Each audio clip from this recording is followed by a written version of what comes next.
Welcome to the studio. We are still working on the teapot. Now I'm coming to the end of the process here, at least the wet clay process. But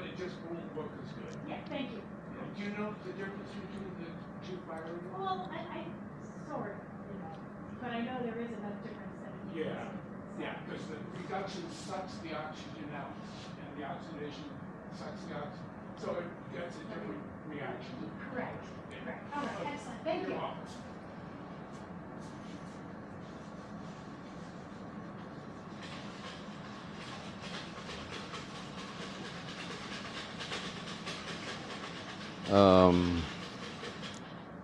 Forgot where I was. I was listening to Larry talking to Mara.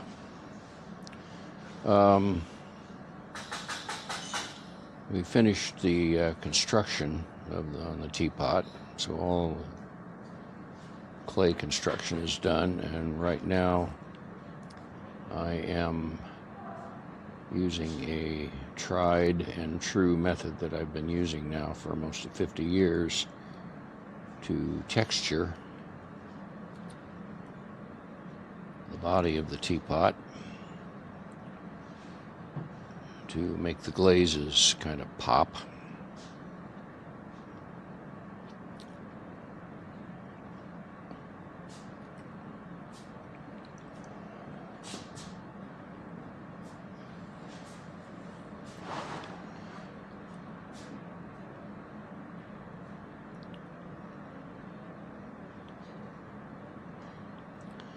Been doing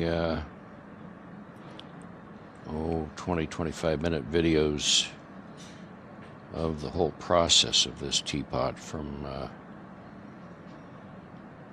rolling out the slabs and then cutting them to size and then joining them and then carving.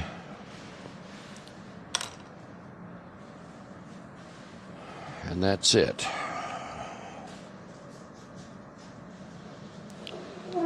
Put my chop down here in the bottom of the handle.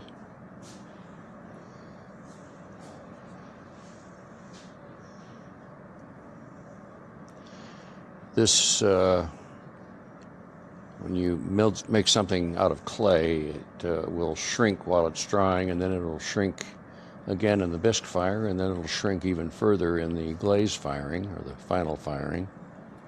And so I allow for that when I want a specific size, and this will shrink down to where this cube will be 6 inches on a side. Right now it is 2, 3, 4, 5. Right now it's about 6 5/8, and it was about 6 and almost 6 7/8. So it's shrunk down about 5/8 of an inch or so. I'm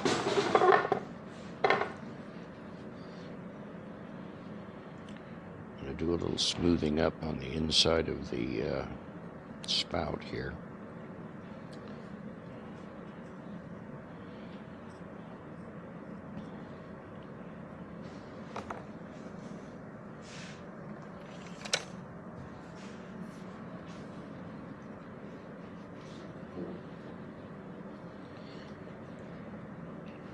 Spouts are spouts and lips on pitchers. Anything that's supposed to pour liquid is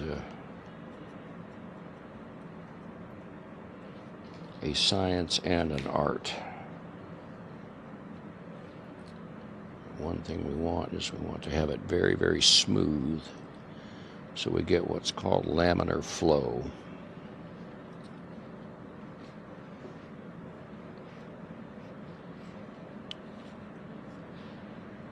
Hopefully, this will work.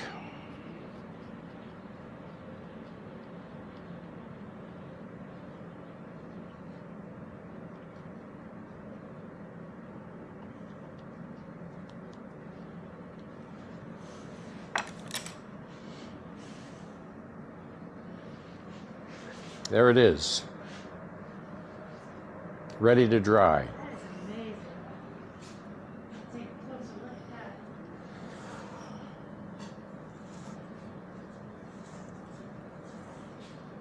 Wow.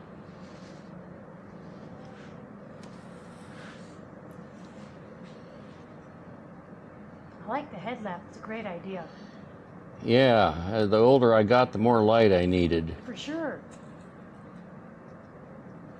God, that is like so amazing.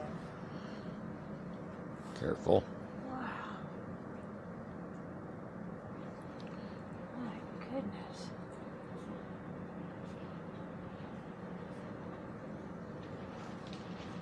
Yeah, that medium china green was fabulous color. Only had like 2 inches in a jar. This clay is Laguna Moroccan Sand, cone 5, and it comes out to kind of a raw umber. So it's got a bunch of yellow in it, but it's also brown. So it's just a really nice, very organic looking color. Yeah, you hate So to that's glaze why I over was it. I was thinking that green Yeah. would really go nicely in Yeah. here. Some kind of a celadon, something that Yeah. still a bit translucent. I've bought a few glazes just because they don't have what I typically am drawn to here. Although I'm really all new at this, so I have no idea. You know?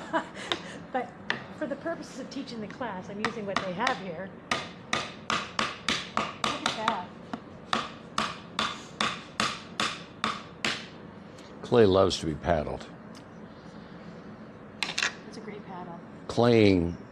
Paddling compresses the clay, and clay loves to be compressed. Oh, this is amazing. Can't even.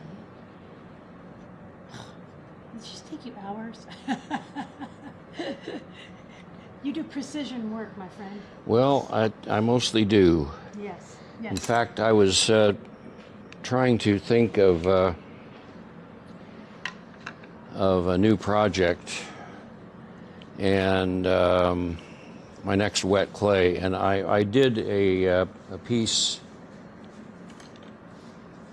Actually, I did it before I started here in 2010. It's a guitar, and you saw the guitar on the back of my card. That's full sized, and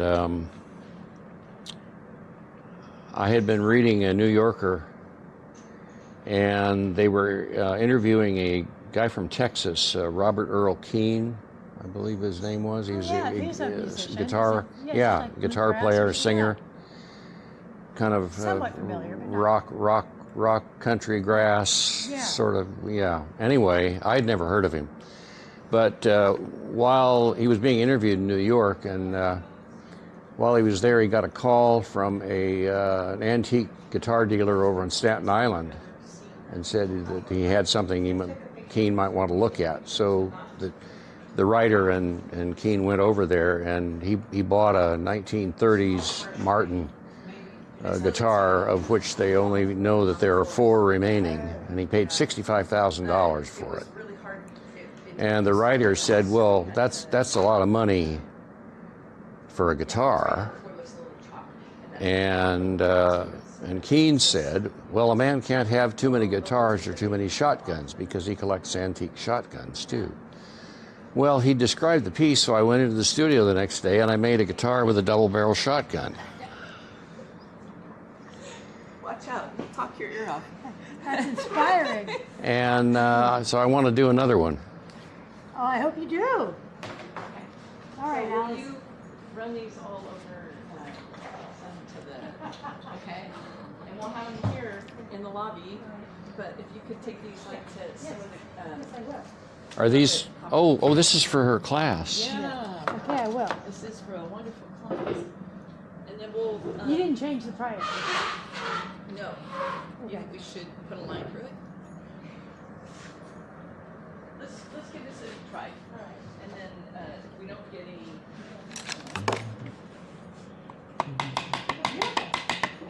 yeah. If we don't get enough discount, then we will.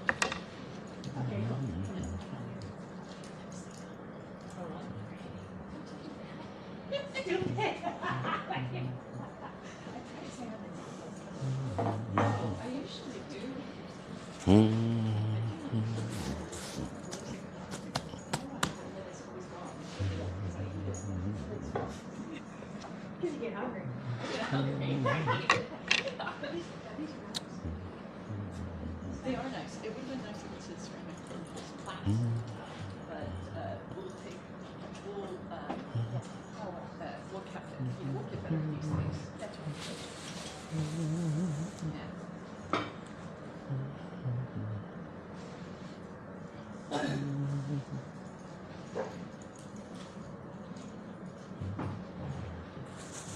It's fun.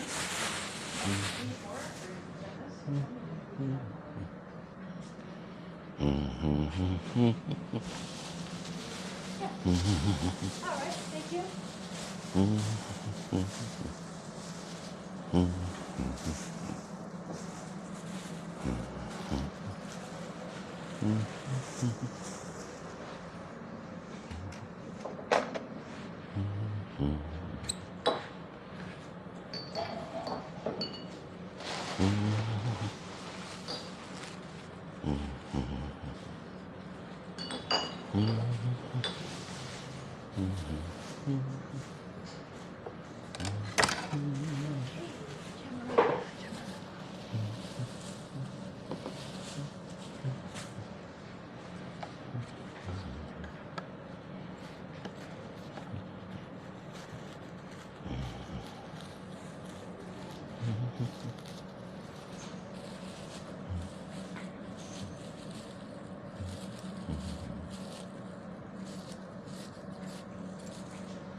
Well, anyways, I hope you make another guitar. I think that sounds like a great idea.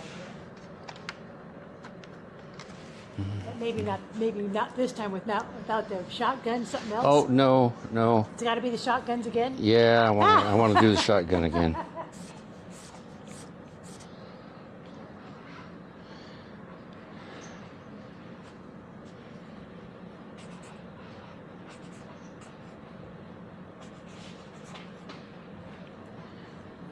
Well, then you can contact Robert and King and they'll buy it from you.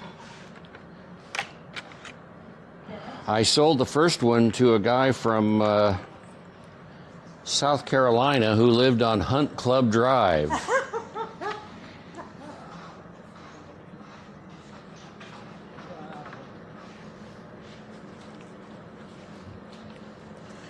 Aren't those neat? I know. These hers? I believe so. Those are your cups over there, aren't they, Mara? Oh yeah, What glazes did you use on those? that's it was a sample of the glaze. We don't have it. It was called medium. The brown looks like the. And the clay, I think they were glazed a couple of times. I know they're totally cheap.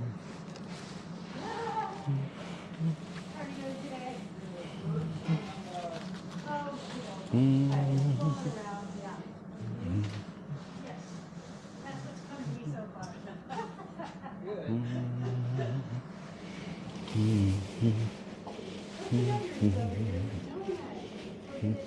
Yeah, we reglazed it again to see.